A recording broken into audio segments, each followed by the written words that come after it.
আসসালামু আলাইকুম। আজকে আমরা দেখব 46তম বিসিএস এর বাংলা প্রশ্নের সমাধান। চলুন শুরু করি। বাংলা ভাষার কোন স্বরধ্বনি উচ্চারণকালে জিহ্বা উচ্চ অবস্থানে থাকে?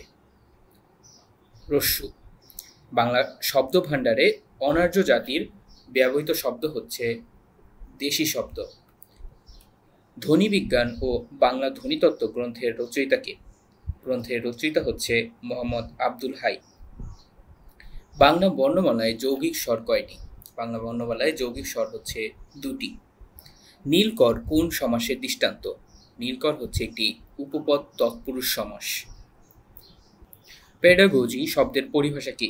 পেডাগোজি শব্দের পরিভাষা হচ্ছে শিক্ষাতত্ত্ব। বঙ্কিম এর বিপরীত শব্দ কোনটি? বঙ্কিম এর বিপরীত শব্দ হচ্ছে ঋজু। বাংলা একাডেমি প্রমিত বাংলা বানানের নিয়ম কত সালে প্রণীত হয়? এটি প্রণীত হয় 1992 সালে। যোগরূঢ় শব্দ কোনটি? এখানে যোগরূঢ় শব্দ ছিল হচ্ছে শাখা মৃগ। উপসর্গযুক্ত শব্দ কোনটি? এখানে উপসর্গযুক্ত শব্দ হচ্ছে বিদ্রোহী। বিভক্তিযুক্ত শব্দ কোনটি? বিভক্তিযুক্ত শব্দ হচ্ছে সরোবরে। কোনটি প্রত্যয় সাধিত শব্দ? প্রত্যয় সাধিত শব্দ হচ্ছে এখানে ঐকিক। শিরোচ্ছেদ শব্দের সন্ধিবিচ্ছেদ হবে হচ্ছে শিরো যোগ ছেদ। কোন বানানটি শুদ্ধ? এখানে শুদ্ধ বানান হচ্ছে, গ্রহণযোগ্য অ্যান্সার হচ্ছে এখানে মূলা।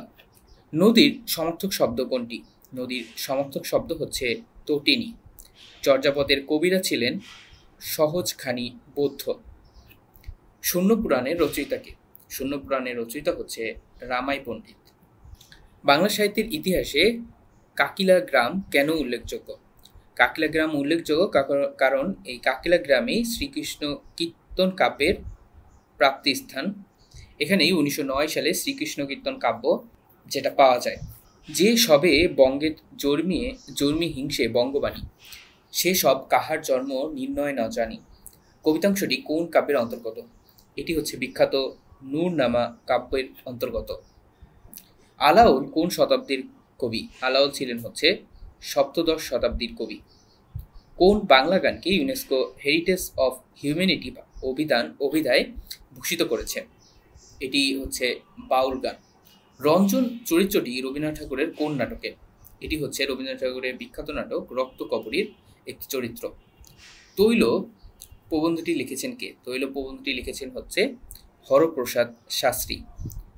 নাম রেখেছি কোমল গান্ধার কাব্যের রচয়িতা কে? কাব্যের রচয়িতা হচ্ছে বিষ্ণুদেব। চণ্ডীচরণ মুন্সী কে? চণ্ডীচরণ মুন্সী ছিলেন হচ্ছে ফোর্ট উইলিয়াম কলেজের একজন পণ্ডিত।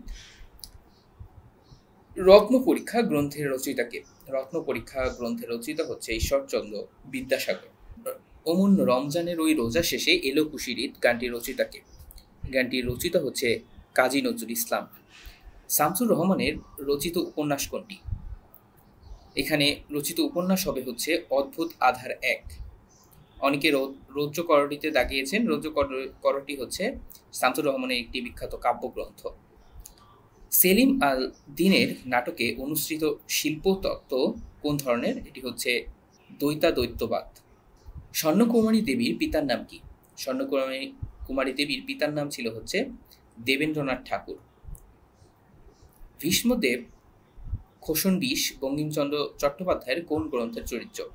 এটি হচ্ছে বঙ্কিমচন্দ্র চট্টোপাধ্যায়ের কমলাকান্তের দপ্তর গ্রন্থের চরিত্র। এখানে আছে হচ্ছে কমলাকান্ত, অর্থাৎ এটি হচ্ছে সঠিক উত্তর। দীনবন্ধু মিত্রের নীলদর্পণ নাটকের ইংরেজি অনুবাদক কে? ইংরেজি অনুবাদক হচ্ছে মাইকেল মধুসূদন দত্ত। পৃথক পালঙ্ক কাব্যগ্রন্থের কবি কে? কাব্যগ্রন্থের কবি হচ্ছে আবুল হাসান। কোন গল্পকারের গল্পে ম্যাজিক রিয়েলিজমের প্রতিফলন ঘটেছে? ম্যাজিক রিয়েলিজমের প্রতিফলন ঘটেছে শহীদুল জহিরের গল্পে। 21 মানে মাথা নত না করা, এই অমর পঙ্গটির রচয়িতা কে? অমর পঙ্গটির রচয়িতা হচ্ছে আবুল ফজল। এরই মাধ্যমে আমরা দেখে নিলাম বাংলা প্রশ্নের সমাধান। বাকি সাবজেক্টের প্রশ্নের সমাধান আসছে খুব দ্রুতই। সে পর্যন্ত থাকবেন। আসসালামু আলাইকুম।